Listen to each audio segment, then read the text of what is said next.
Hi, my name is Everett. Today I am reading Magic Tree House Merlin Missions number 22, Hurry Up Houdini by Mary Pope Osborne. Prologue. One summer day in Frog Creek, Pennsylvania, a mysterious tree house appeared in the woods. It was filled with books. A boy named Jack and his sister Annie found the tree house and soon discovered that it was magic. They could go to any time and place in history just by pointing to a picture in one of the books. While they were gone, no time at all passed back in Frog Creek. Jack and Annie eventually found out that the tree house belonged to Morgan Le Fay, a magical librarian from the legendary realm of Camelot. They have since traveled on many adventures in the magic treehouse and completed many missions for both Morgan Le Fay and her friend Merlin the magician. Now Merlin needs Jack and Annie's help again. He wants them to travel through time and learn 4 secrets of greatness from people who are called great by the world. Jack and Annie have returned from the first of these 4 missions, a trip to ancient Macedonia where they spent time with Alexander the Great and his warhorse Bucephalus. Back in Frog Creek, they are waiting to find out where Merlin will send them on the next secret of greatness. Chapter 1. Message from Merlin. Early one summer evening, Jack lay on the couch reading a book about the history of horses. "Jack, could you run and get Annie from Janny's house, please?" their mom called from the kitchen. "We're grilling hot dogs soon." "Sure," said Jack. He closed the book and hopped off the couch. He headed out the front door. As he started down the porch steps, Annie charged into the yard. "It's back," she said out of breath. "You're kidding," said Jack. "No, I'm serious," said Annie. "On my way home from Jenny's, I checked the woods. I had a funny feeling it was back, and it was." "Are Merlin and Penny there?" asked Jack. "I didn't think so," said Annie. "I shouted hello, but no one answered. I wanted to come get you before I climbed up." "Thanks," said Jack. "Wait here, I'll tell Mom." He dashed back into the house. "Mom, can Annie and I go do something for about 20 minutes? He called. "Okay, 20 minutes, no more," said their mom. "The grill is almost ready." "Thanks," said Jack. He looked at his wristwatch. It was 5:42.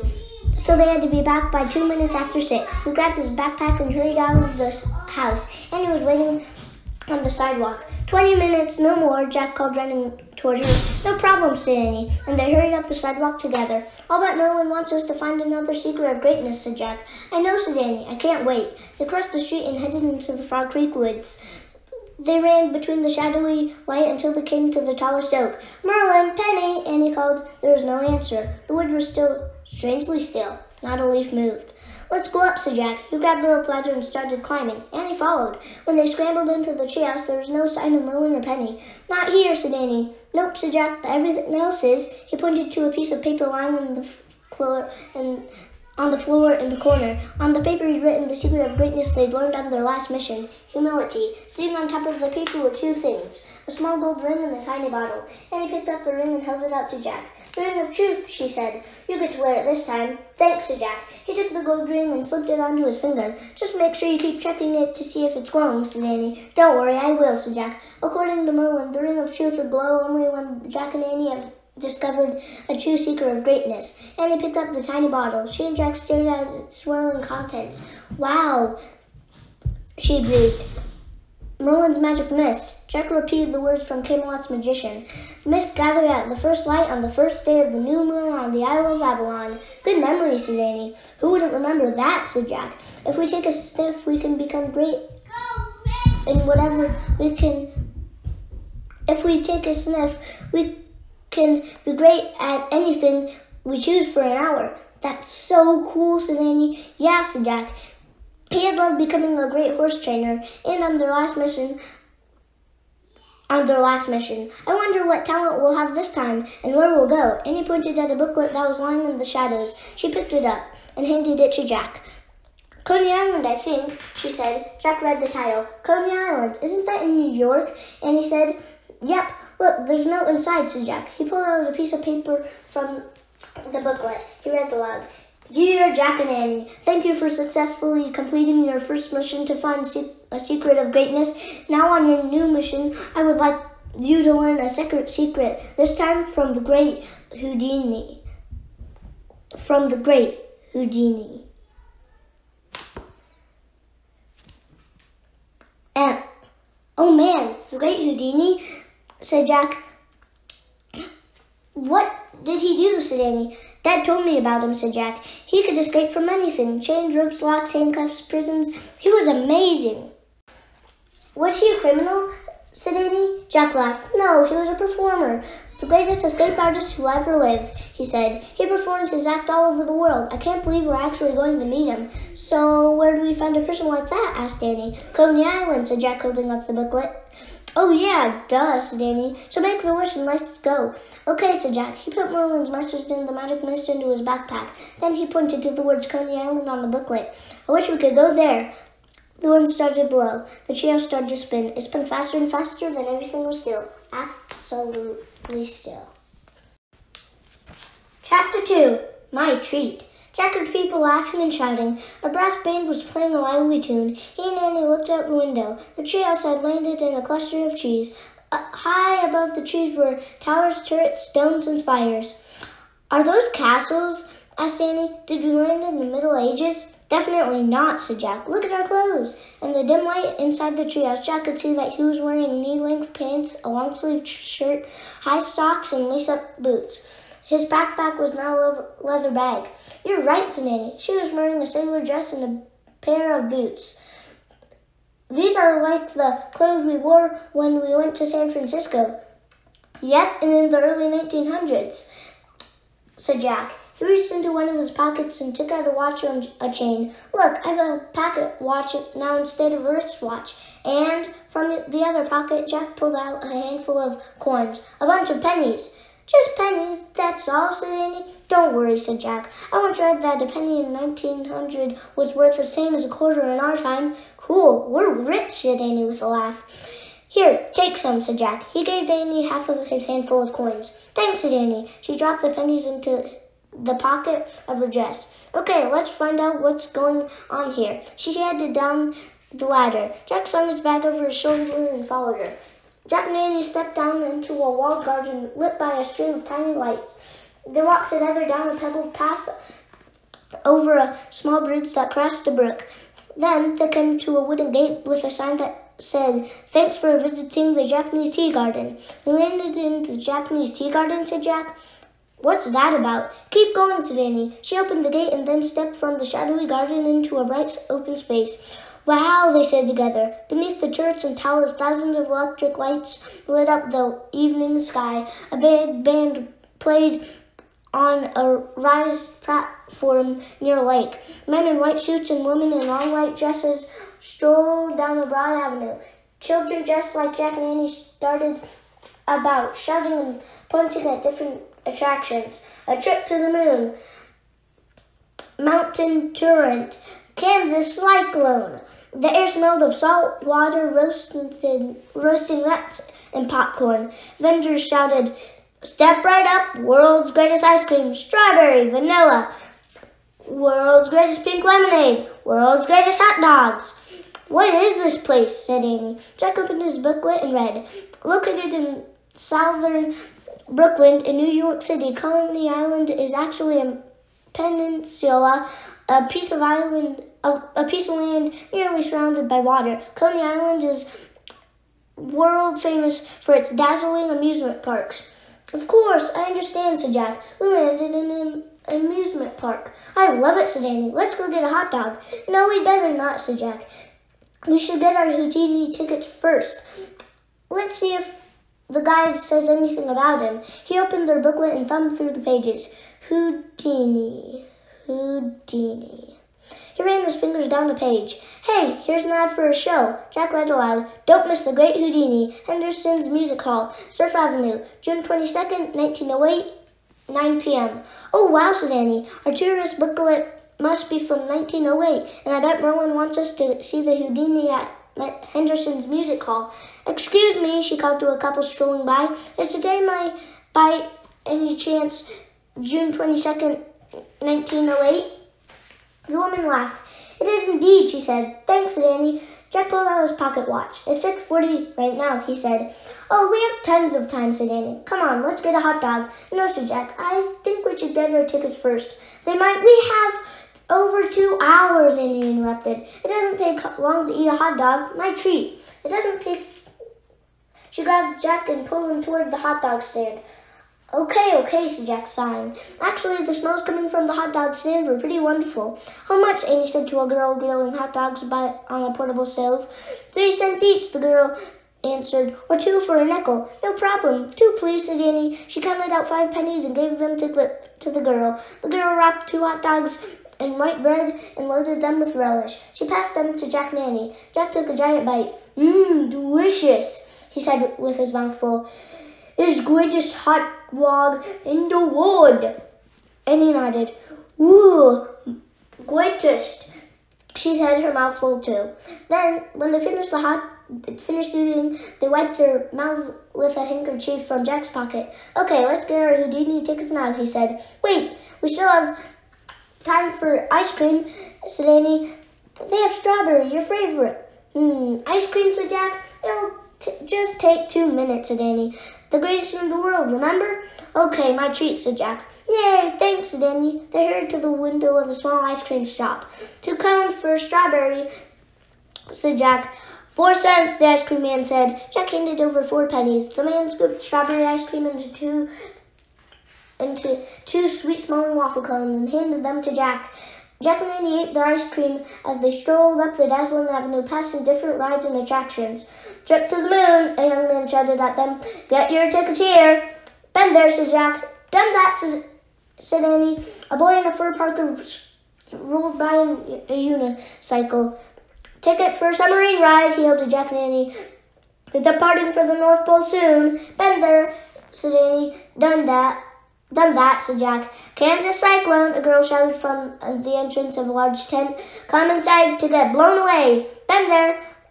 Done that too, said Jack. Annie laughed. As soon as he finished his ice cream cone, Jack wiped his hands and opened the booklet. Okay, now we have to get serious, he said. I wonder where Surf Avenue is. Hey, I see something that we haven't done, said Annie. Look. Annie pointed to a boat filled with screaming passengers splashing down a tall, watery slide. The boat crashed into a lake and shot under an arched bridge. The riders shrieked as they bounced up into the air. Then the boat glided across the lake to the landing. Shoot the chutes, a man yelled from a ticket booth. Only 1 dime. Jump aboard. Wow, that looks like so much fun. Let's do it. My treat, said Annie. Before Jack could say anything, she dashed to the booth. Jack quickly followed her. No, Annie, he said. I want to get her tickets for the Houdini show now. But Annie had already pulled out a bunch of pennies and was paying for 2 tickets. I said I didn't, Jack said. Oh, please, said Annie, handing Jack his ticket. We have plenty of time. 1 little ride won't hurt us. Jack sighed. But he started. Come on, said Annie. We'll get Houdini tickets right after this. I promise. This will just take an extra 5 minutes, that's all. Okay, you win, said Jack. Let's go. Jack followed Annie to a boat. The last passengers were climbing out, talking and laughing. Others were waiting to climb in. 4 giggling teenage girls and a short man and woman who both wore large hats. The woman's hat was piled The woman's hat was piled high with fake roses and bananas. The kids right up front, the boatman said. Jack and Annie stepped into the boat, and then the teenagers and the couple of the hats took seats behind them. The boatman sat in the back. Soon cables began pulling the boat up a ramp that led to the top of the slide. Whoa, Jack breathed. As the boat climbed higher and higher, the amusement park shimmered below. Hundreds of flags flapped from turrets and towers. What keeps the boat from tumbling off its tracks? Jack wondered. There are no seatbelts here, he grumbled to Annie, or safety bars or anything. How do people keep from falling out of this thing? I don't know, said Annie, sighing. But could you just try to have a little fun? It's a normal everyday ride. Well, yeah, we don't really have time for a normal everyday ride, said Jack. We should have gotten our tickets for the Houdini show already. You don't have to be so grouchy, said Annie. I'm not grouchy, Jack said grouchily. But why do we always have to do things your way? Before Annie could answer, the boat swerved along to turn around at the top of the ramp. Then it jerked forward and barreled down the slide toward the lake. Ah! Jack yelled. Chapter 3. Sold Out. The boat splashed into a lake and shot under the arched bridge. Then it bounced into the air, splashing water everywhere. Jack closed his eyes and ducked his head. All the teenagers screamed. For a moment, the boat seemed to fly. Then it landed back on the lake and steadied itself. Jack opened his eyes and looked around. Annie was laughing with the other passengers as the boat glided peacefully across the water. Everyone seemed to be having fun, but Jack's heart was thumping and his stomach felt queasy. The boatman docked the boat and helped everyone out onto the landing. The passengers scattered in different directions. "Okay, time to go get to the theater," said Annie. "Wait, I need to sit for a minute," said Jack. "I thought you were desperate to get our tickets," said Annie. "In a minute," said Jack. He pointed to a terrace that bordered the lake. "How about we sit there?" "Sure," said Annie. "Are you okay?" "I will be," said Jack. "Come on." Jack and Annie climbed a couple of steps to the terrace and sat at the end of a crowded bench. All around them, people in costumes were hawking tickets to different rides. "Step this way, ladies and gentlemen, enter the Dragon's Gorge, greatest roller coaster in the country," shouted a man wearing a dragon head. "Over here, the Buzzard's Roost," called a boy in a bird outfit. "Greatest train ride on earth." "Come on to the Babbling Brook," yelled a girl dressed as a mermaid. "Greatest water ride in the US of A." "Funny, sounds like everything in Coney Island is the greatest," said Jack. "So," said Annie. "So that means nothing really is the greatest," said Jack. "Because everything's the same." "Ha!" a woman sitting on the bench laughed. Jack realized they were sitting next to the short couple from the Shoot the Chutes ride. The big hats almost completely hid their faces. "Did you hear that, Harry?" the woman said to the man. "This boy's a genius." "Ain't that the truth, Bess?" Harry said. "Don't say ain't, dear. Say isn't," Bess said kindly. Harry smiled at Jack and Annie. "Isn't that the truth?" he said. "See, my Bess is always looking after me." Jack and Annie smiled politely. "Is this your first time in Coney Island, kiddos?" asked Harry. "It is," said Annie. "Yours too?" "Oh, no," said Bess. No. We first met here at Coney Island 15 years ago. We got married 3 weeks later." "Congratulations," said Annie. "It was a long time ago," said Bess, "but I'm more crazy about it than ever. And he writes me a love note every day, rain or shine." "That's so sweet," said Annie. "Are you kiddos having a good time here?" asked Harry. "I am," said Annie. "Good," said Bess. Then she turned to her husband. "Time's running out, Dreamboat," she said. "We'd better move on." "Can we get ice cream cones now?" Harry asked. "No, you know the routine. Ice cream always comes after the show," Bess said. "If we want to take a trip to the moon, we gotta go now." Harry looked at Jack and Annie. "She's always wanted to send me to the moon," he said. Jack and Annie laughed. "You kiddos want to join us?" Harry asked. "I'm sorry we can't," said Jack. "We have to do something else." "Hey, do you know where Henderson's Music Hall is?" "Sure. Why do you want to know?" Bess asked. "We're going to see the great Houdini," said Jack. "Ah, what a coincidence," said Bess. "We're going there too after our trip to the moon. I adore that man, the great Houdini. I wouldn't miss watching that dreamboat for anything on this world." Harry cleared his throat. "Sweetheart, they want directions," he said. "Oh, yes," said Bess. So walk down the main road, there to the arches, and then exit the park. She pointed to a giant gold-colored arches in the distance. "Then turn right and head down Surf Avenue. When you see a big red building, stop. That's it." "Cool," said Jack. "Thanks." "So long, kiddos.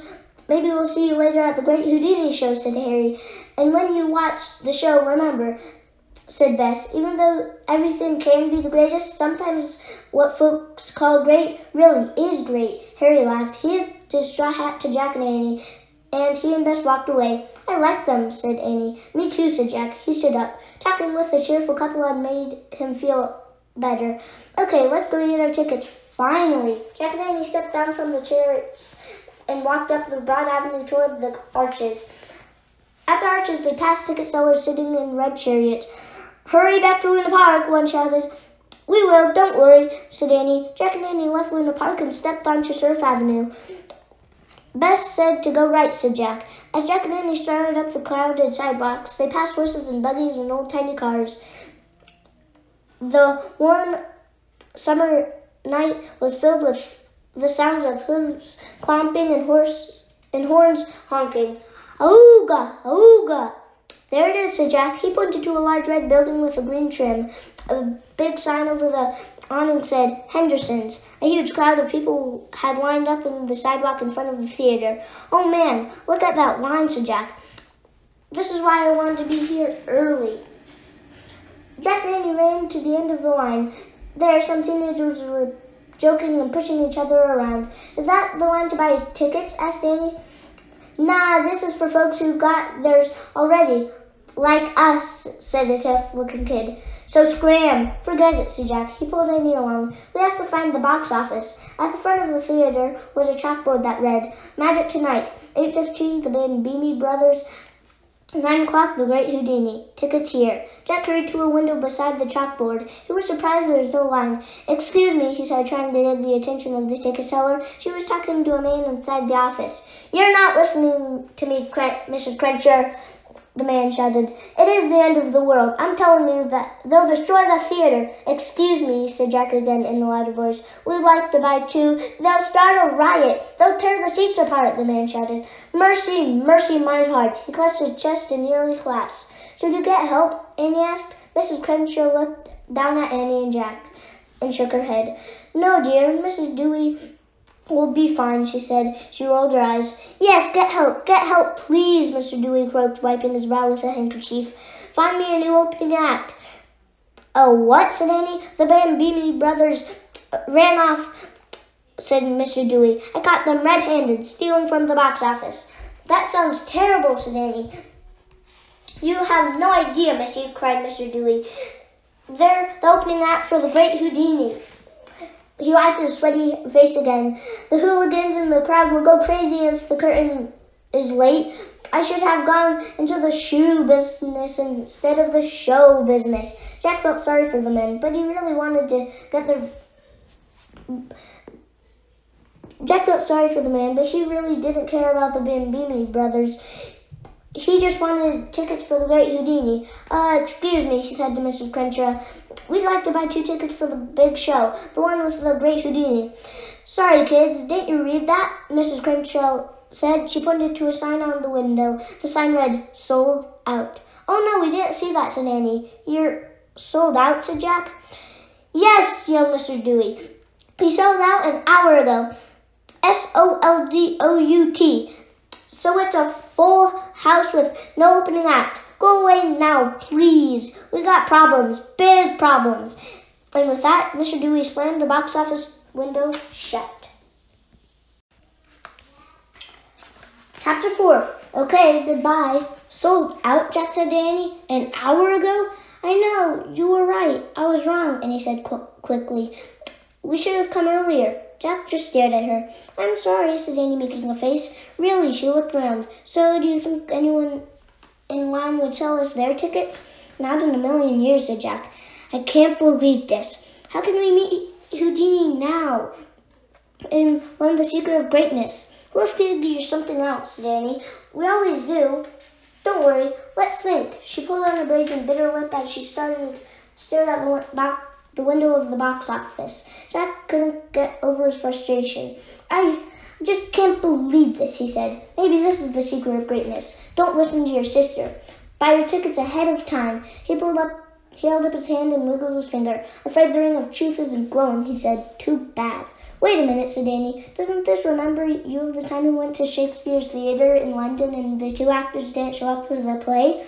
I don't want to talk about our other missions now, Jack said. He pulled out the booklet and turned the pages, hoping to find more information about Houdini. But don't you remember how Shakespeare put you and me in the play instead? Said Annie. Jack ignored her. I don't see anything else in here about Houdini. Just this one show, he said, scanning each page. It was so cool, and we had a great time. Do you want to give it a try, said Annie. Do you? Jack closed the booklet. Do I what? He asked. Do you want to use Merlin's magic mist and make a wish to become a great stage magician? Said Annie. Stage magician? Said Jack. Yes, you and me. We can go on stage in place of the Beamy Brothers, said Annie. What? Are you out of your mind? Said Jack. Think about it. It's a great plan. That way we can meet Houdini on backstage. we'll be fellow performers, said Annie. Plus, we'll be helping out Mr. Dewey in his theater, and not to mention, it would be incredibly fun. That's plan's ridiculous, said Jack. No one's going to let us go on stage and do a magic show. You are so wrong. I'll bet I can make it happen, said Annie. Watch. Wait, said Jack, but Annie dashed to the box office window and tapped on the glass. When Mrs. Cruncher opened the window, Annie leaned forward and spoke in a hushed voice. What are you saying to her, Jack called. Mrs. Cruncher immediately closed the window and left the box office. Annie, what'd you say? Asked Jack. The theater door swung open. Inside, quick, Mrs. Cruncher said to Annie. Wait, where are you going? Jack started to follow Annie into the theater, but the door closed behind her and locked. Jack went back to the box office window and looked through the window. Annie was talking enthusiastically to Mrs. Cruncher and Mr. Dewey. Jack couldn't hear a word she was saying. Jack tapped on the window and shook his head, but Annie ignored him. As she kept talking, Mr. Dewey's expression changed from frowning to squinting to smiling to laughing until he shouted, Yes! No, thought Jack. With a big grin, Annie shot her fist into the air. The next thing Jack knew, she was racing out of the theater door. I did it, we have a show to do, she cried. He said yes, but I didn't say yes, said Jack. Don't worry, I fixed everything for us and Mr. Dewey, said Annie. What'd you tell him, said Jack. Before Annie could answer, Mr. Dewey rushed out of the theater. Hurry, kids, he shouted. Come on, Annie grabbed Jack's hand and pulled him toward the door. Mr. Dewey pushed Jack and Annie into the theater and locked the door behind it. George, he called to an usher. Quick, change the sign. Erase the Bambinis. Write Jolly Jack and the Amazing Annie instead. Jolly Jack, thought Jack. This way, Mr. Dewey hustled Jack and Annie through the theater lobby and into a large auditorium. The auditorium had rows and rows of floor seats, as well as box seats in a balcony. Electric lights cast a peach-colored glow over a stage framed by a red curtain. Is that where we'll perform? Annie asked. No way, Jack whispered to her. Yes, that very stage, boomed Mr. Dewey. And the orchestra pit. A violinist was making squeaky sounds. A drummer was setting up his cymbals, and a trumpet player was practicing on his horn.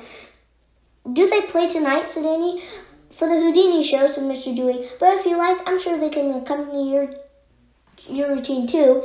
Yes, I like, said Annie. She turned to Jack. Did you hear that? Lead up music. Annie, I didn't agree to this, Jack said under his breath. He was fuming. Come on to your dressing room, said Mr. Dewey. Jack didn't move, but Annie skipped down the aisle after Mr. Dewey.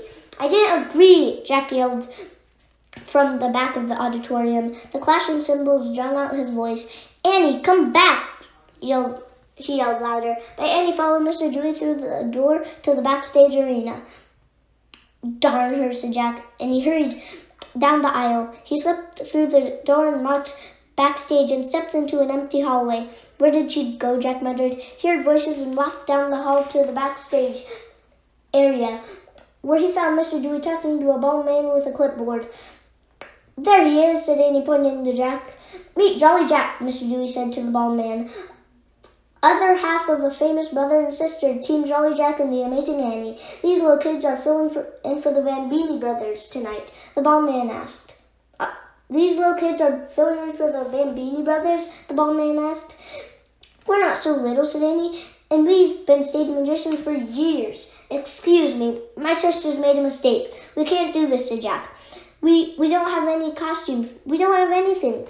Not a problem, said Mr. Dewey. The Bambinis left all their props and costumes behind.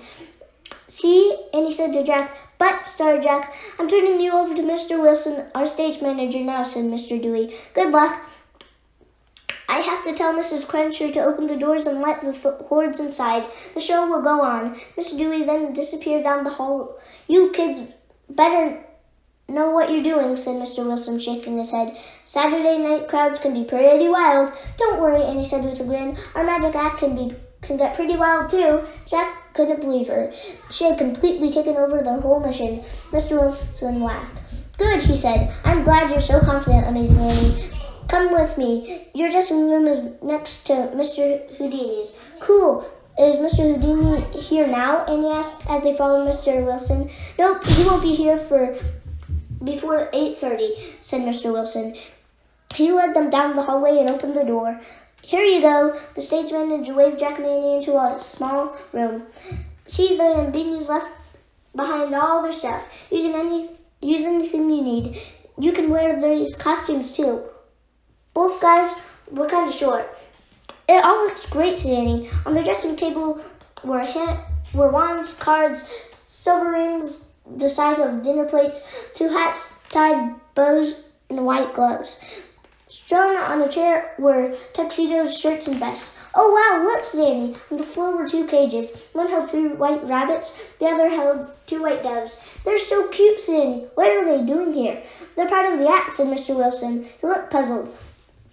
Most magicians use doves and rabbits. You don't? Oh, sure, said Annie quickly. Absolutely we do. This is crazy, said Jack. We can't just use the Bambini's animals and birds and the costumes and props. What if they come back? They won't be coming back, said Mr. Wilson. Dewey's threatened to call the police. They've stolen from the theater twice now. After the show, Mrs. Crenshaw is going to take the birds and rabbits to her home and to her kids. Oh, nice, said Annie. You have 35 minutes, said Mr. Wilson, looking at his pocket watch. You'll go on at 5:15. You'll go on 15 minutes after 8 and do a 30-minute show. Got it? Okie dokie, said Annie. Good luck. Get ready. I'll call for you, said Mr. Wilson. The stage manager left, closing the door. Annie grinned at Jack. Do you believe this? She said. No, I don't, Jack said coldly. A smile left Annie's face. What's wrong? You don't seem very jolly, she said. I'm not jolly, Jack said. I'm angry, really angry. Why? Asked Annie. Because we didn't decide on this together, said Jack. You didn't even listen to me. Just like you don't listen to me when I want to buy our tickets early. But with the magic mist, this could be so fun, don't you think, said Annie? Plus, we'll meet the great Houdini for sure. And we'll help Mr. Doing his theater. It's a good plan, Jack. It might be a good plan, said Jack. That's not the point. The point is we talk about it together. We're supposed to be a team on our missions. But if it's a good plan, what difference does it make if we don't talk about it, said Annie. Why can't you just go along with me? Because I don't want to, said Jack. You decide by yourself to do this. So just do it by yourself. Just go on the stage and use the magic mist all by yourself. Really? Said Annie. Really? Said Jack. Really? Said Annie. Really? Said Jack. Well, fine, said Annie. Okay then, said Jack. Goodbye, said Annie. Goodbye, said Jack. He stormed out of the dressing room, banging the door shut behind him. He walked briskly down the backstage hallway, through the doors, and into the auditorium. A riot crowd was streaming down the aisles. The ushers yelled at teenagers who were shoving each other and fighting with their seats. Hooligans, Jack thought. Glad he didn't have to perform. Jack made his way through the auditorium, then through the packed lobby. He slipped by the ticket taker and squeezed past people streaming into the theater. Jack walked away from Henderson's music hall as fast as he could. He hurried up the avenue, weaving his way through the crowds on the sidewalk. She can just do it by herself, Jack thought. I don't care. She can use Merlin's magic mist all by herself. She can perform for the hooligans and the hordes if she wants, but I don't have to. She can sniff the magic mist and just... Oh, Jack stopped. He dug his hands into his brown bag. He pulled out the small bottle. Oh no, he moaned. And he didn't have Merlin's magic mist. He did.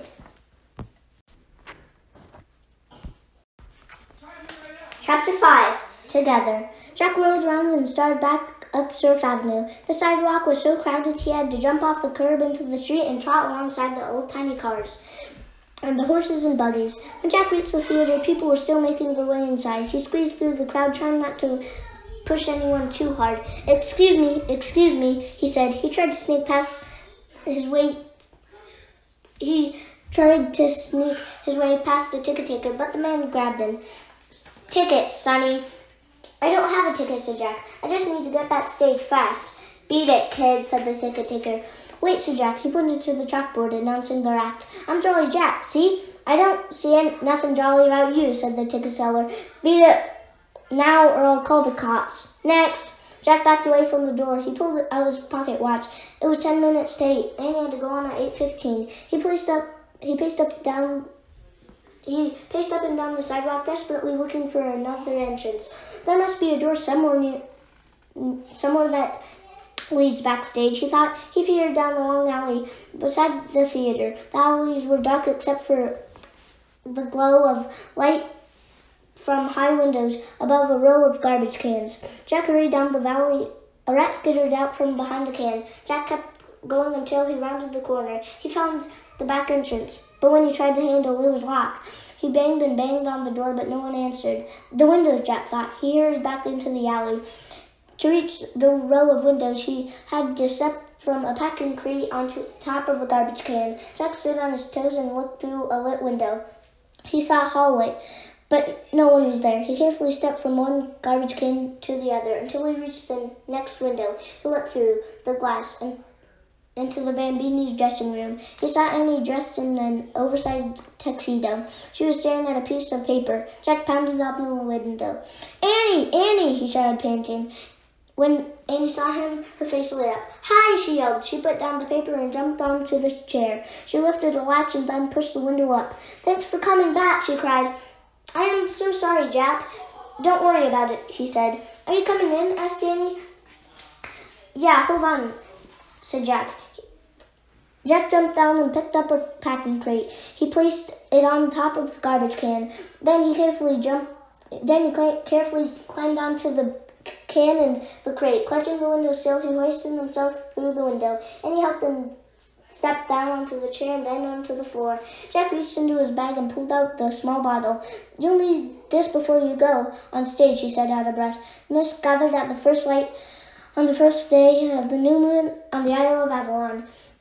"Thanks," said Annie, taking the bottle. "When I realized I didn't have it, I didn't know what to do." "That's what I figured," said Jack. Annie grabbed the paper from the table. "Look at this," she said, handing it to Jack. "The Bambini brothers must have left it." Jack and Annie looked at the paper together. "It looks like a list of tricks," said Jack. He read, "Instant wand, 3 bunnies, miracle doves, cards from thin air, Chinese rings." "Yeah, I think I have all the props for them," said Annie. "See, there are 2 doves, 2 wands, 3 rabbits, 2 doves, a pack of cards, and 3 big rings." "Yeah, it's all here," said Jack. "But what do I do with them?" said Annie. "Maybe you'll find out when you use the magic mist," said Jack. "Oh, yes, I bet I will," said Annie. "Yeah," said Jack. "Now I can't wait to find out what's going to happen," said Annie. "Bet you'll have a good time," said Jack. "What are you thinking?" said Annie. "Should I still perform by myself, or do you think maybe we should perform together?" Jack stared at her for a moment, then sighed. "Together," he said softly. "Yay," said Annie. "We'll be a great team. I promise." She held up the bottle. "Should we use the mist right now? Do you want to?" Said Jack. "Yeah, then we'll be able to figure everything out. But remember, the magic only works for an hour." He looked at his watch. "It's 5 minutes after 8. If we start the magic now, will be great stage magicians until 5 after 9. "No problem," said Annie. "We go on at 8:15 for 30 minutes. That means we'll leave the stage at 8:45. There was a knock on the door. Mr. Wilson poked his head inside, and the noise of the audience rushed into the room like a lion's roar. Jack heard stamping and whistling and shouting. "You go on in 10 minutes, said Mr. Wilson. "Thanks," said Annie. The door closed. Jack looked at Annie in a panic. "Did you hear that crowd?" he said. "Don't think about it," said Annie. "Quick, let's use the magic." She pulled the cork out of the bottle. "Ready?" Jack nodded. Annie held the bottle under her nose. "We wish to be 2 great stage magicians," she said, and she took a deep breath. "Ha!" Then she handed the bottle to Jack. Jack closed his eyes and inhaled the mist. It smelled of dewy grass, sparkling lake water, and wild thing. He stuck the cork back into the bottle and put the bottle into his pocket of his pants. Jack gave Annie a big grin. He felt like a new person. The crowd wasn't scary anymore. In fact, he could hardly wait to get on stage and show them what he could do. "Okay," said Jack, clapping his hands.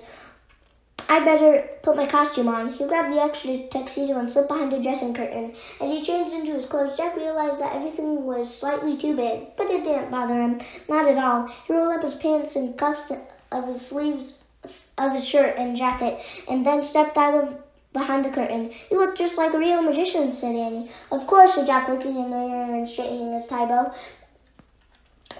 "For that is exactly who I am, and so are you." He looked round the room. In the corner was a table on a pedestal. The top was covered with black velvet trimmed with gold trim. "Now let us prepare for our show.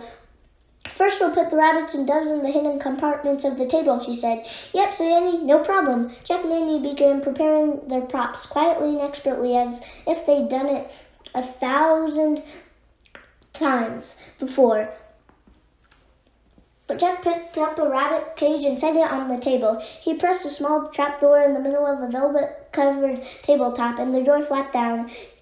"Here you go, Bunny," said Jack. He lifted the 3 small bunnies out of their cages and placed them comfortably into one of the table's hidden compartments. "See you soon." While Jack took care of the rabbits, Annie handled the birds. She opened a second small door on the tabletop and carefully placed the 2 white doves into another secret compartment. "They looked happy in there," she said. Jack set the deck of cards in the center of the table. Annie hid the 2 wands inside her sleeves of her tuxedo. Jack pulled the pocket watch from his pants. 8:15, he said. Annie smiled. "We should have 50 minutes of good magic left," she said. Jack slipped the watch into the pocket of his tuxedo jacket. Annie arranged the silver rings on the top of the table. A knock came at the door, and Mr. Wilson looked into the room. "Ready, Jolly Jack, Amazing Annie?" the stage manager asked. This time the roar of the crowd did not alarm Jack in the least. In fact, it thrilled him. "Yes, indeed, Mr. Wilson. Thank you," he said with a jolly laugh. "If you'd be so kind, Mr. Wilson, please set our table center stage," said Annie. "Hank Butts!" Mr. Wilson shouted. 2 stage hands immediately appeared. They picked up the table and carried him out of the dressing room. When the stage crew was gone, Jack and Annie pulled on their white gloves. "You sure you feel okay about doing this?" Annie asked. "Totally," Jack smiled at her. He tightened his white gloves and wiggled his fingers. Then he put on his top hat. "Let's go, my dear," he said, leading the way out the door. "It's showtime." Chapter 6. Jolly Jack and the Amazing Annie. As the orchestra played, Mr. Wilson guided Jack and Annie through the backstage area. "Watch out, kids," he said. "Like I said before, it's a tough crowd out there tonight." Jack smiled confidently. "No crowd is too tough for us," he thought. Hank and Butch set the table with Jack and Annie's prop-centered stage behind the closed curtain. The stage was lit with a soft, rosy light. "Places," called Mr. Wilson. Jack and Annie nodded and calmly took their places in front of the table. They heard a long drum roll, then a cymbal crash. They heard Mr. Dewey speaking to the audience from in front of the curtain. "Ladies and gentlemen, welcome to the Great Houdini Show. I have a very special and wonderful surprise for you this evening.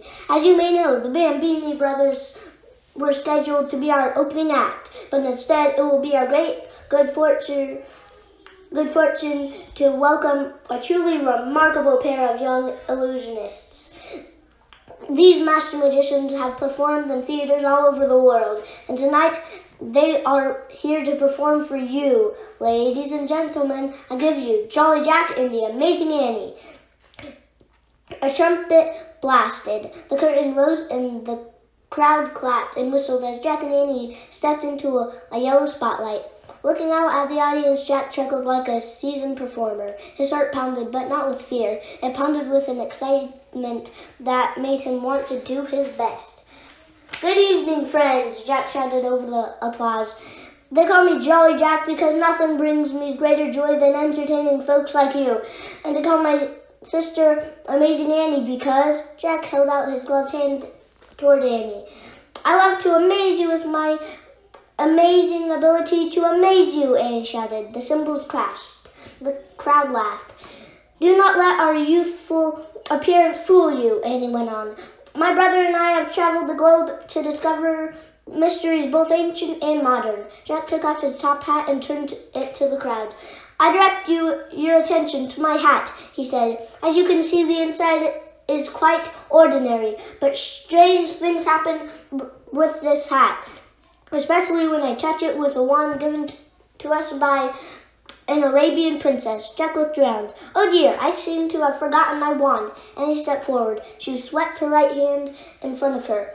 And presto! A wand appeared in her hand. Jack knew that she waved her arm, and she had simply allowed one of the hidden wands to slip out of her sleeve. The cymbals crashed. The crowd cheered. Annie grinned triumphantly and bowed. While Annie was distracting everyone, Jack casually put his hat upside down on the velvet tabletop over one of the hidden trapdoors. As he set the hat down, he pressed down the trapdoor and it flapped open. "Thank you, Amazing Annie," Jack called. Annie handed Jack the wand and he stepped back and waved it around the brim of his top hat. The crowd grew quiet and a deep, mysterious voice Jack intoned, "Zambali Windu Chi Gan Hey," which means, "Oh, marvelous hat, what do you have for me today?" Jack tapped the hat, stepped back from the table and turned to Annie. "My dear, may I ask you to check my hat, please? I have a feeling it holds a surprise." There was a rumble as Annie slowly reached into the hat. Jack knew she was pushing down on the top of the hat, which also had a secret flap. A small white rabbit suddenly leaped out from the secret compartment, through the hat and into Annie's arms. The orchestra played triumphant music and the audience cheered. 2 more rabbits jumped out. Each time Annie caught the rabbits and pretended to be surprised. The cymbals crashed. The audience laughed and clapped. Annie handed the rabbits to Hank and Butch, who carried them off stage.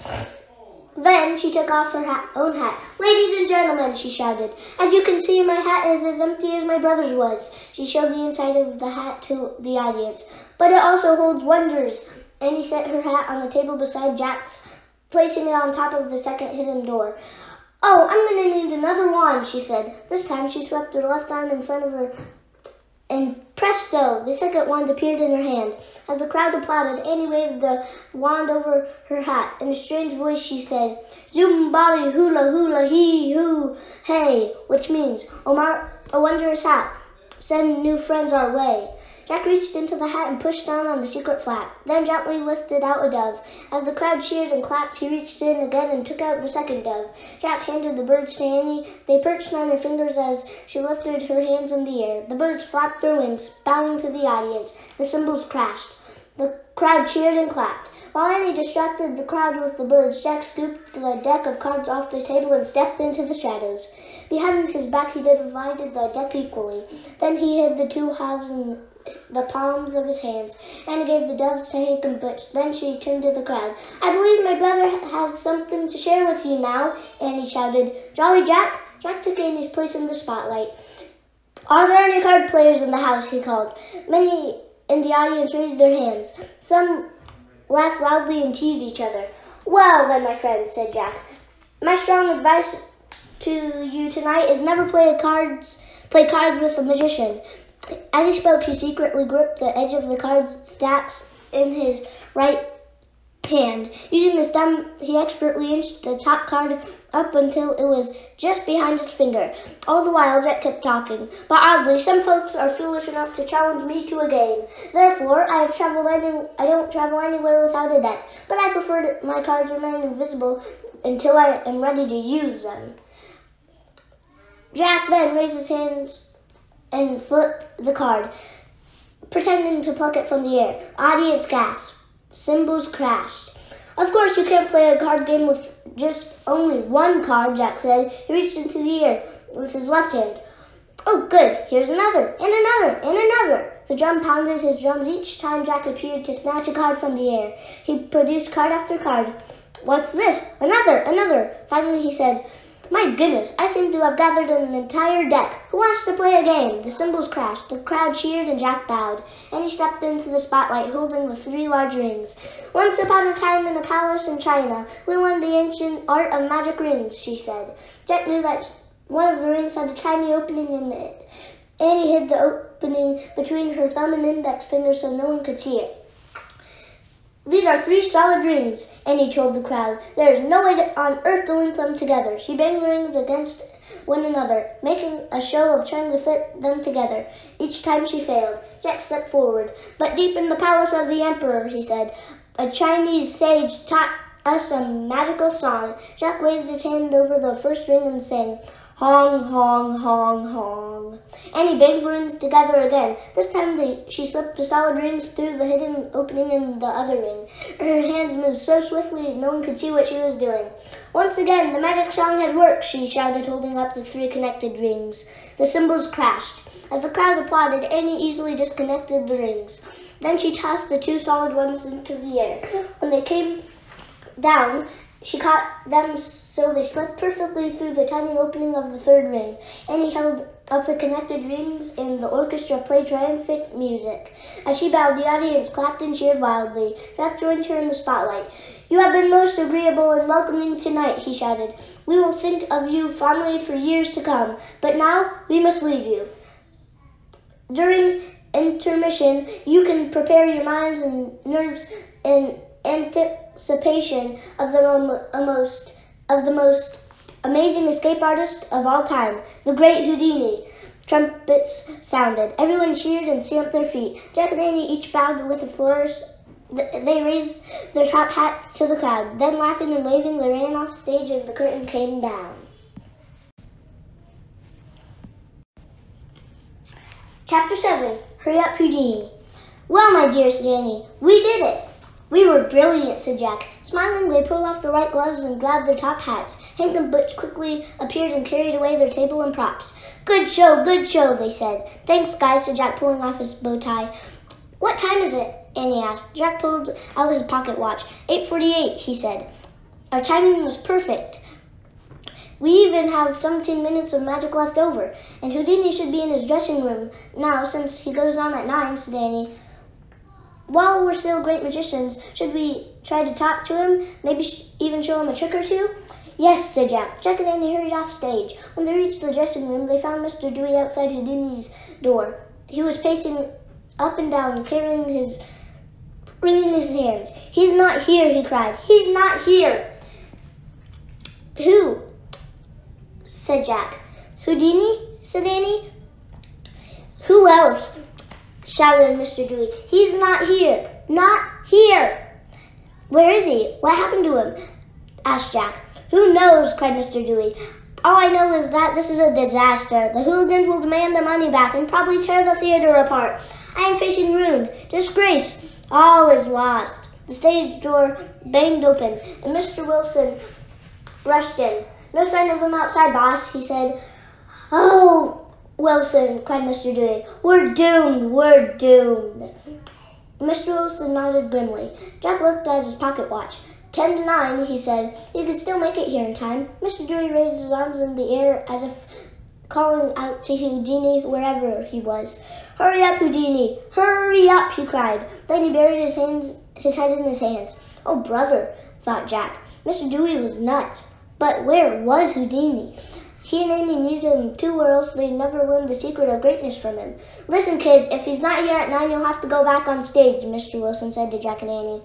Back out where? Said Jack. On stage, said Mr. Wilson. Mr. Dewey looked up. Yes, he cried. You said you knew hundreds of tricks. Just keep performing till he shows up. If he shows up.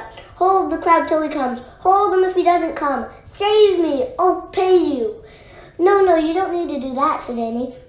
We're happy to help. Annie, stop, Jack whispered. Our magic hour's almost up. He looked back at the theater owner. I'm sorry, but I'm afraid we can't go back out there. You must, said Mr. Dewey. They love you. Go out and save my theater. Save my life, please. Whoa, take it easy, said Jack, trying to calm the historical man. He didn't know what else to say. Don't worry, Mr. Dewey. We'll help, said Annie. Thank you, cried Mr. Dewey. I'll look for a Houdini outside. Mr. Dewey hurried away. Mr. Wilson called to his crew and told them to put the rabbits and birds back in the hidden compartments of the table. Let's talk, Jack said to Annie. They slipped into their dressing room and Jack closed the door. I know you said yes only because Mr. Dewey was losing his mind, said Jack. But I don't see how we can do this. Well, if we go on at 9, we'll have 5 good minutes, said Annie. I know, but what if Houdini's still not here after 5 good minutes, said Jack. Maybe we could hold their attention some other way, said Annie. We could at least try. Jack thought for a moment. Actually, maybe we can get away with doing the same tricks we did before, he said. Now that we know how they work, they shouldn't be that hard. We know how to push on the tops of the hat. We know about the hidden compartments in the table. We know about the opening in the rings. Yeah, right, easy, said Annie. You can keep doing card tricks and I can keep throwing the rings around. Mr. Wilson opened the door and the sounds of the audience filled the room. Jack could hear feet stamping and people chanting, Houdini, Houdini.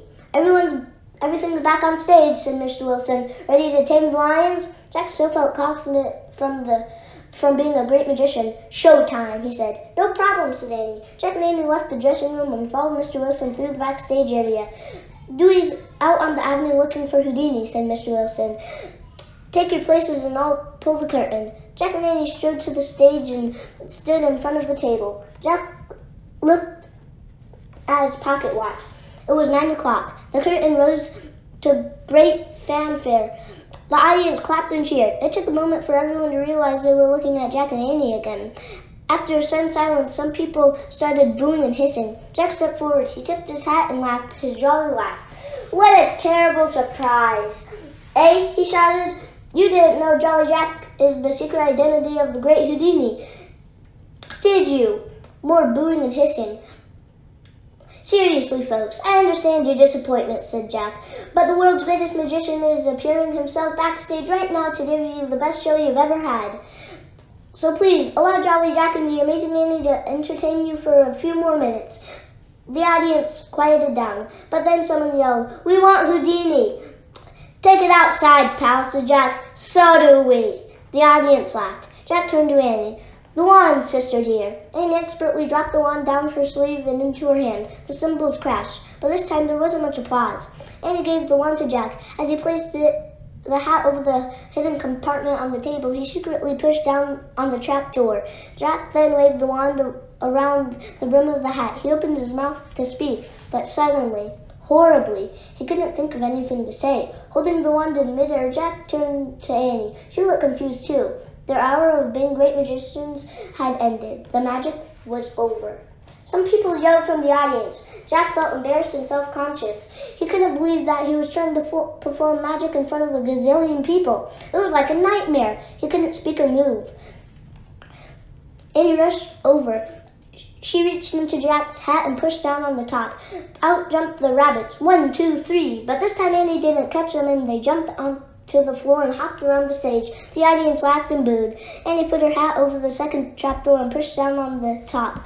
Out flew the birds. They circled above the table while Annie was grinning foolishly. See? Magic doves! Again, she said. The stagehands came out and tried to gather up the creatures. The audience booed. The musicians didn't know what to play. They played random violin squeaks, drum sounds, and trumpet wails. Jack grabbed the deck of cards. Are there still any card players here? She said. He thrust out his arm. Instead of a card appearing in his hand, the whole deck flew into the air. Blah! Played the trombone. Annie grabbed the 3 silver rings, but she fumbled them too and they clattered to the floor. Again the trombone played. Blah!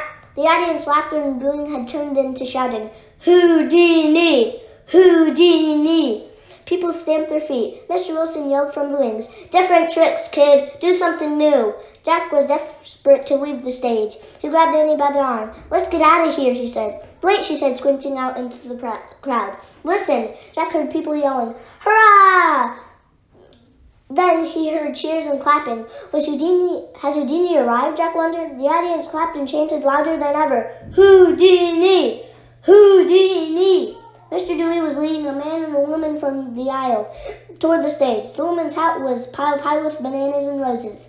Is that Bess? Said Jack. Yes, Nanny, it's Bess and Harry. How weird. What are they doing? Said Jack. Are they coming to help us? Mr. Dewey led Bess and Harry onto the stage. Bess rushed over to Jack and Annie. What are you two doing here? She said to them. What are you two doing here? Said Annie. We got trapped on the trip to the moon. The gears got stuck, said Bess. So you kids are performers? We're just filling in for the Bambini brothers, said Jack. And then, hey, what's Harry doing? Said Annie. Harry had walked down to the footlight and was bowing to the crowd, and the audience was screaming and cheering. Harry raised his hand to quiet them down. Then he motioned to Jack and Annie. "Come here, kiddos," he said. Jack and Annie walked down stage. Harry put one arm around Jack's shoulder and the other around Annie's. Then he looked back at the crowd. "Folks, wasn't that the worst magic act you've ever seen? Ha! It's all part of the show. I asked my friends to warm you up for me, and that they did. Now I think you're ready. No?" "Yes!" the audience screamed. "Yes!" Harry looked from Jack to Annie. "You can relax now, kiddos," he said. "The great Houdini has arrived." Chapter 8, Master of Escape. You, breathed Annie. "You're the great Houdini," said Jack. He couldn't believe it. "Just give us a moment to set up our show," Houdini shouted to the audience. "Sit tight and we'll be back in as quick as a wink. In the meantime, how about a nice hand for these funny little magicians?" Music played. Jack and Annie bowed. The crowd roared enthusiastically and the red curtain came down. Bess rushed over to Jack and Annie. "Thanks for helping us out," she said. "We had no idea you had a comedy act," Harry said. We had no idea you were the great Houdini," said Annie. "That's what we figured," said Bess. Forgive us for having a little fun with you two." "Harry, hurry," Mr. Dewey said. The theater owner led Houdini back to his dressing room. "Thanks again, you crazy kids, for covering for us," said Bess, hugging Jack and Annie. "Everyone, please clear the stage," Mr. Wilson said. "We have to reset." "Stick around and watch us," Bess said to Jack and Annie. She guided them to a couple of chairs just off stage. "Sit here. I have to help Harry." She hurried back to the dressing room. As crowd noises filled the theater, Annie turned to Jack. "Can you believe it?" she said. "No, I can't. I can't believe it," said Jack. He was in a daze. "Maybe we'll learn the secret of greatness from him right now," said Annie. "Hopefully." "Oh, right," said Jack. He pulled off his gloves and looked at the ring of truth on his finger. He hoped it would start glowing soon. While the Houdinis prepared for their show, the stagehand found all the rabbits and doves and put them back in their cages. They picked up the cards and rings and hauled the table away. "Set Harry's cabinet center stage," Mr. Wilson called. Hank and Butch carried a wooden cabinet into the stage. Black fabric covered three sides of it, and a black curtain hung in front. Just as the audience began to stamp their feet, Mr. Dewey led the Houdinis out of their dressing room. Bess was wearing white tights and a short pleated dress. Her delicate face was framed by a ring of curls. Harry was dressed in an elegant black suit. His hair was combed back neatly. The curtain rose and the orchestra played a rousy tune. Bess stood beside the cabinet while Harry stepped into the spotlight.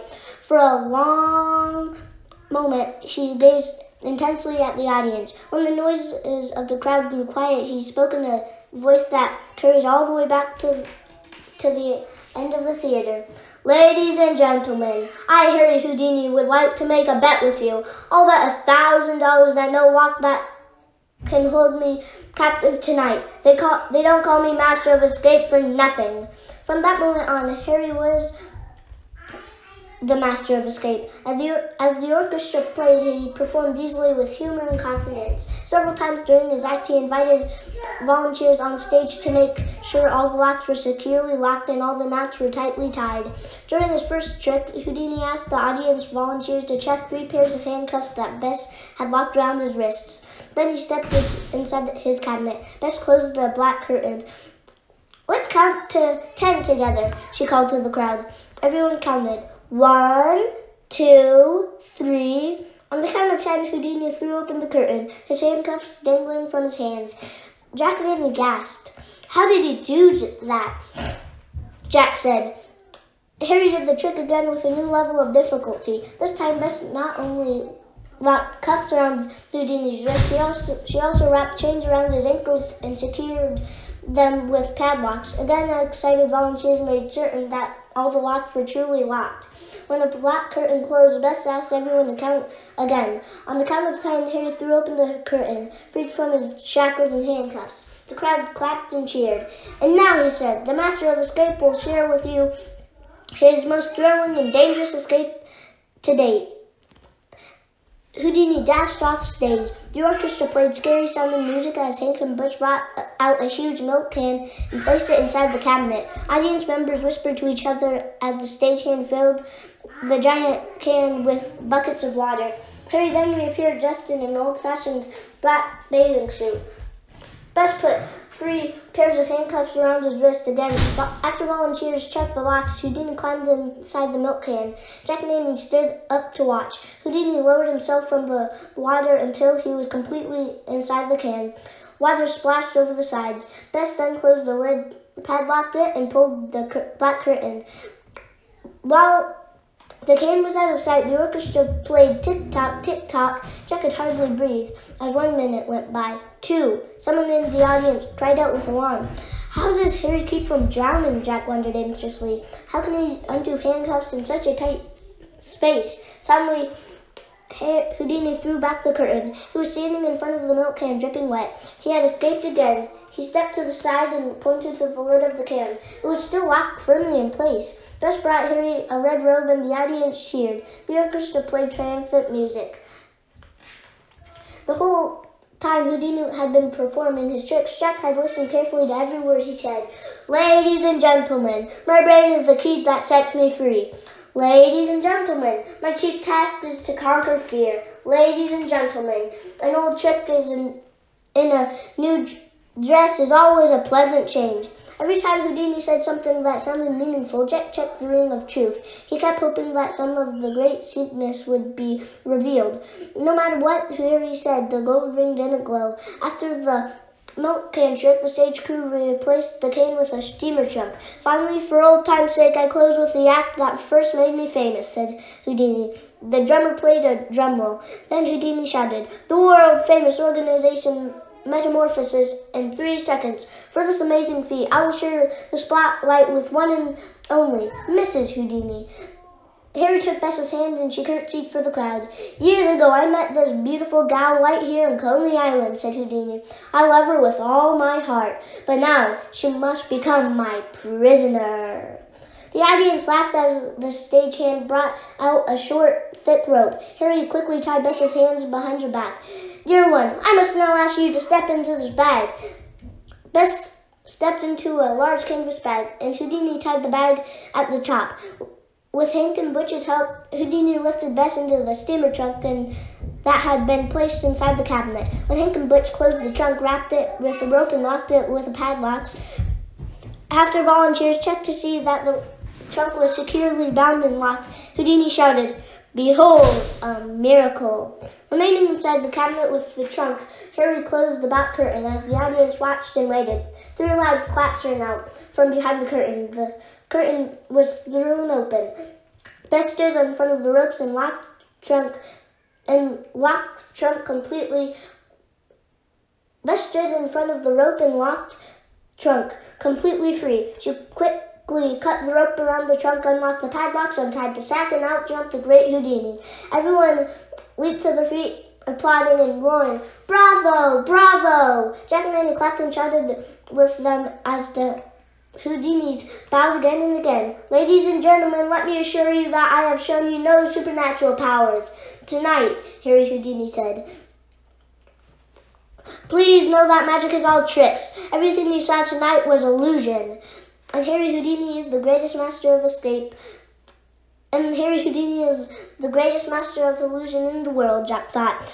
Jack's only disappointment was that all during the great Houdini show, the ring of truth had not glowed once, not even the teeniest bit. Chapter 9, The Real Story.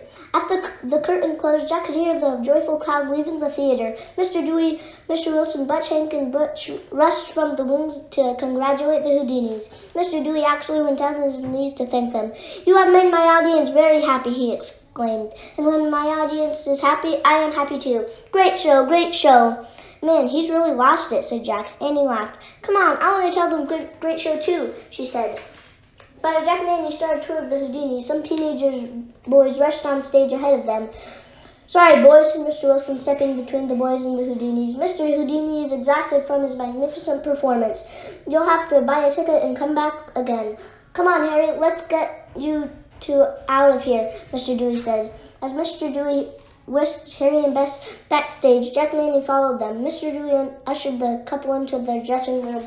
He hurried in after them and closed the door. Annie was about to knock, but Jack stopped her. "Don't bother them yet," he said. "Let them relax a minute first. We'll see them when they come out." "Good idea," said Annie. Jack and Annie waited outside the Houdini's dressing room door as the crew cleared out the hooligan fans off the stage. They waited as Hank and Butch took away the Houdini's cabinet, his milk can, and his steamer trunk. They waited as Mrs. Cruncher collected the bird and rabbit cages and carried them away. They waited as Mr. Wilson swept the floors and turned off the stage lights. "They should be relaxed now," said Annie. "No kidding," said Jack. He tapped softly on the door. There was no answer. Annie knocked louder. "Bess, Harry," she called. Still no answer. Annie tried the handle, but the door was locked. "They're gone," said Mr. Wilson, passing by Jack and Annie in the hall. "Gone?" said Annie. "Yes, both Houdinis left a while ago," the stage manager said. "Left? How?" said Jack. He and Annie had been watching the door every minute. "Mr. Dewey took them through the secret exit out of the Star's dressing room," said Mr. Wilson. "It goes through the basement and out of the theater. Otherwise, they'd be mobbed by all the crazy fans." "So they're really gone?" said Jack. They don't call Harry the Master of Escape for nothing," Mr. Wilson said. "You'd better change out of your costumes and get going too. We'll be locking up the building soon." Jack and Annie walked down the hall and into their dressing room. "I can't believe it," Annie wailed. "We didn't even get to tell them great show." "Worse than that, we didn't find out the secret of greatness," said Jack. He held up his finger with the truth. "The ring didn't glow all night." "Well, I guess all we can do is get dressed and go look for them," said Annie. Jack and Annie quickly changed out of the tuxedos and back into their street clothes.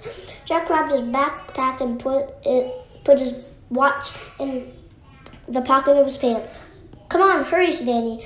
She and Jack rushed out of the back door of the theater. They ran down the dark alley, past the row of garbage cans, and out of the street. Surf Avenue was still bright with lights and just as busy as before. The sidewalks were still crowded with lots of people. The old-timey cars and horses and buggies filled the cobbled street. "They could be anywhere," said Jack. "They could even have gone home." "Let's try Luna Park," said Annie. "Why would they go there?" asked Jack, "especially after getting trapped on their way to the moon." "I don't know. There's lots of things they might want to do there," said Annie. She gasped. "Ice cream!" Jack and Annie said together. At the same moment, they each remembered Bess saying, "Ice cream always comes after the show." "To the ice cream stand," said Annie. "And fast," said Jack. Jack and Annie took off the street, dodging people along the way. They ran to the tall arches. Their ticket sellers and chariots were still welcoming people into Luna Park. "Admission 10 cents, one said. Jack and Annie dumped the rest of their pennies into the ticket seller's hands. Then they took off, dashing up the broad avenue, weaving around couples and children and barkers on stilts and unicycles. When they came to the ice cream stand, they found a little line of people waiting to buy cones. Panting, Jack looked up and down the line. The Houdinis were nowhere to be seen. Jack's spirits fell, but Annie poked him. "What?" Jack said. Annie pointed at the terrace. Jack looked up. Harry and Bess were sitting on a bench side by side, holding ice cream cones. Their big hats hid their faces. Jack laughed. "Now I get it. They wear those hats so fans won't recognize them," he said. "Well, they can't fool us," said Annie. "Come on." Jack and Annie headed over to the bench.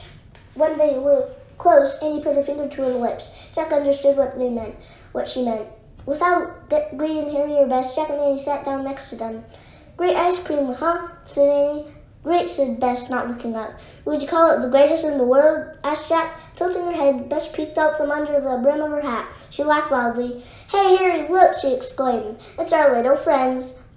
Harry raised his hat, then laughed too. The crazy kiddos," he said. "So what's the story? What the heck were you two doing up on the stage tonight?" "We just love to perform," said Annie with a giggle.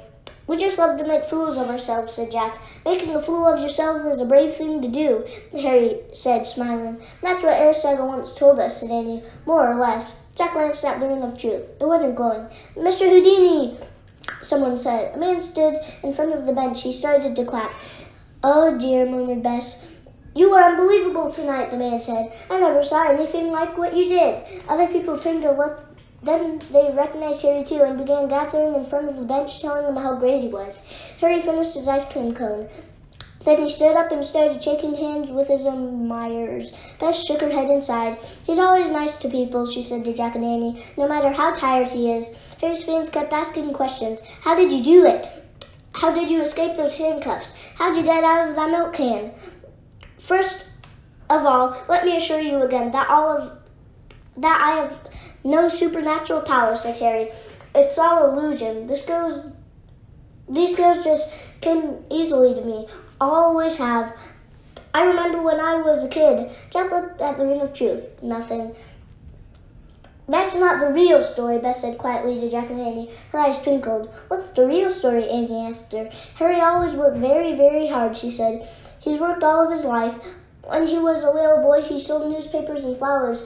He performed in neighborhood children's circus. A few years later, he hopped the train and tried to work in Milwaukee, Kansas, New York. He practiced coin tricks and card tricks for hours every day.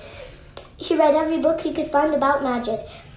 He practiced and practiced and practiced. Those skills did not come naturally to him. They came from hard work and more practice than those people could endure. Jack thought about how he and Annie had done their magic tricks once, with the help of the magic mist. No wonder they'd failed so spectacularly the second time. So his secret is hard work, said Annie. You've got it, kiddo, said Bess, but that's not such a big secret, is it? Anyone would have to work hard to truly be great at something. Yeah, that would, said Jack. Oh, wow, Annie whispered to Jack. She pointed at his hand. Jack looked down and smiled. The Ring of Truth was finally glowing. Chapter 10. Bess escaped back to ever. Annie grinned at Jack. Done, she whispered. Done, Jack agreed. Now we can leave. Harry and I would have to go too, said Bess. I want to get him out of here before he attracts the wrong types. Hooligans and crazy fans, asked Annie. You got it, said Bess. Harry, she called. Time's up. Harry excused himself from the crowd of people and walked back to the bench. Thanks, sweetheart, he said. I couldn't escape. He winked at Bess, then looked at Jack and Annie. They think I do truly magic things, but it's not true. It's all just entertainment. It's all tricks. Harry's never seen anyone do a trick he couldn't do himself, said Bess. It's a fact, said Harry. Nothing ever. Amazing, said Annie. Yes, amazing. But it's a great sadness, said Harry, frowning. The world's lost its wonder for me. I would be so happy just once to see a bit of magic I could never do or explain. Really, said Jack. Yes, but it's not going to happen, said Harry with a sigh. Well, I'm ready, my love. Let's go home. Yes, let's, said Bess, standing. She looked at Jack and Annie. Which way are you two going? Just down that way, said Jack, and then he had a great idea. He smiled at Annie. Let's walk them as far as the Japanese tea garden. Annie's eyes lit up. She seemed to know what Jack was thinking. Good plan, she said. Sure, let's all go, said Bess. Harry, Bess, Jack, and Annie all stepped down from the terrace and started up the broad avenue. The band was playing after the ball was over. The crowd was thinning out. The lights were starting to dim. What a fantastic park, said Harry. Did you try many rides? The pirate ship or the Navy ship sailing the deep ocean? The Arctic trip? No, but we've done all those before, said Jack. Did you get to experience the cyclone attraction too, said Bess? The volcano, the big fire? Actually, we've experienced all of those things too, said Jack. Really, said Bess? You must have been here a long time. No, I was talking about real life, said Jack. Matter of factly, my sister and I travel in a magic treehouse to different times and places and have lots of adventures. And he grinned. Jack's telling the truth, she said. We've been all around time. Harry and Bess chuckled. Sounds like a good act, said Harry. It does indeed, said Bess delightedly. Where else do you perform your acts besides Coney Island? We don't really perform our acts for anyone, said Annie. It's just usually a secret. But we'll show it to you, said Jack. Lucky us, said Bess, winking at Harry. The treehouse is parked in the Japanese tea garden, said Annie. You want to see it? It'll only take a minute." "Sure, why not?" said Harry. Bess and Harry followed Jack and Annie over the wooden gate that led to the Japanese tea garden. They followed them through the gateway, up the pebbled path, and over the small arched bridge, through a cluster of trees. "There," said Annie. She pointed up to one of the trees. "A tree house." "Well, how about that?" said Harry. He sounded genuinely surprised. "I never knew that was here." "That's because it's only been here for a few hours," said Annie. "You want to watch us take off?" said Jack. "Take off?" said Bess. "Yep, the treehouse is going to take us back home to Pennsylvania now," said Jack. "To a time more than 100 years from today. In the future," Annie added. Bess and Harry laughed. "You two might be the looniest kids in the world," said Bess. "Or the best actors," said Harry. "Wait and see," said Annie. She held out her hand. "Bye, Harry. It's great knowing you." Harry shook Annie's hand, and then he shook Jack's. Bess grabbed each of them and gave them big hugs. "You two kiddos are great," she said, giggling. "You're just my kind of screwballs." They all laughed. Then Jack and Annie climbed up the rope ladder. Inside the treehouse, Annie picked up the Pennsylvania book, and she and Jack looked out the window. "Bye!" They both waved to Harry and Bess. The Houdinis waved back. "I wish we could go home," Annie whispered as she pointed to the picture of a frog creek. "Behold a miracle!" Jack shouted down to Bess and Harry. He clapped 3 times. 1, 2, 3. The wind started to blow. The treehouse started to spin. It spun faster and faster, then everything was still. Absolutely still. The Frog Creek woods were quiet and peaceful. The early evening light filtered into the treehouse. Jack and Annie were wearing their own clothes again. "Now that was the best escape act ever," said Annie. Jack smiled. "I wanted to make Harry happy. We showed him something he'll never be able to explain." Jack looked at his watch. As always, no time at all had passed in Frog Creek while they had been on the mission. 6 minutes to get home, said Jack. "Yep, but first we have to write down our new secret of greatness," said Annie. Jack pulled out a pencil and picked up the paper that was still lying on the floor. And under the words humility he wrote, "Hard work." "Hard work," said Annie. "That's so simple." "Yep," said Jack. "Sometimes the truth is amazingly simple." He placed the ring of truth on top of the paper. "And I'll leave this too." He took the little bottle from his backpack and placed it beside the ring. "For next time." Mist gathered at the first light on the first day of the new moon on the Isle of Avalon, said Annie. Jack closed his backpack. "Okay, that's it. Let's go. Mom's hot dogs are waiting." "Greatest in the world," said Annie. The two of them climbed down the ladder and headed through the trees. "You know what?" said Annie. "What?" asked Jack. "You know how we were supposed to learn a secret of greatness from the great Houdini?" Annie said. "Yep," said Jack. "And we kept waiting for Harry to say or do something to make the ring glow," said Annie. "Yeah," said Jack. "But in the end, we learned the secret from Bess, not Harry," said Annie. "You're right," said Jack. "So I think Bess was the great Houdini that Merlin sent us to find," said Annie. "Why do you think Bess was great?" asked Jack. "Well, she was kind and funny and friendly," said Annie. "Yeah," said Jack. "Like you." "Me," said Annie. "Huh." She looked a little embarrassed. "Well, also she was a loyal person," she said. "She was loyal to Harry." "That's true," said Jack. "She was a little like you are," said Annie. "Me," said Jack. "Yep, you came right back when you realized I needed help," said Annie. "Even though I made you really mad." "Well, you're loyal too," said Jack. "I didn't hold a grudge because I left you." "Me loyal," said Annie, "and kind and funny and friendly? You think I'm all that? Seriously? Me?" "Okay, forget it," said Jack, grinning. "No, I'm going to remember all those things," said Annie. "And the next time you're mad at me, I'm going to remind you how great I am, how loyal and kind and funny." Okay, that's enough," said Jack. "Bye." He took off running. He ran out of the Frog Creek woods, across the street, and down the sidewalk. "Wait, slow down. You can't escape me," Annie called. She ran after Jack as fast as she could and caught up with him before he reached home. The end. Okay, thanks for reading Magic Treehouse Merlin Mission number 22, Hurry Up Houdini by Mary Pope Osborne. I hope you have a good rest of your day. And be sure to check out other Magic Treehouse series and all the other series I read. Bye!